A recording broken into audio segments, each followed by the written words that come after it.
यही जो गछटी उपरु तल पर्यंत फूलरे लदी होकी अच्छी यार ना तो समस्ते जानी थे। यार ना होची मधुकामिनी। याको कामिनी फूल बोलिकी कह जाए। यार जो फूल थाए से बहुत सुंदर बास्ना आसी थाए। आउ यार जो गछ दुईटी भेराइटी मिलता है।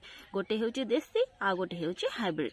देसी भेराइटी जो थाए ताको साधारणतः ग्राउंड रे लगा जाए जहाँफल कि गछटी बहुत बड़ हाइट को जाए आउ ढेर सारा फूल से आसी थाए।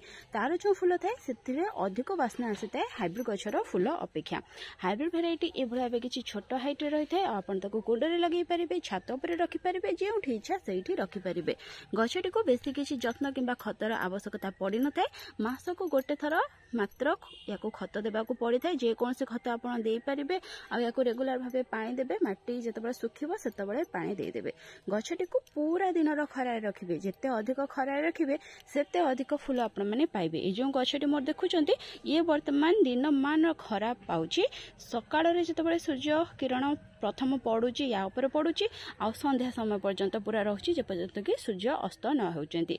आ ए दिन मान खरारे रहिकी गछरे केते सारा फूल फुटिची आपण माने देखि पारुथिबे। गछरे बेसी किछि पोक लागंतीनी किंबा सेमिति किछि गछर रोग मध्य न थाए। तेणु आपण माने जदि आनिबा पई चाहुचंती निश्चय भाबे आनिकी लगांतु आ ढेर सारा फूल खरा दिन रे आपनक बगीचा रे भरि दियंतु।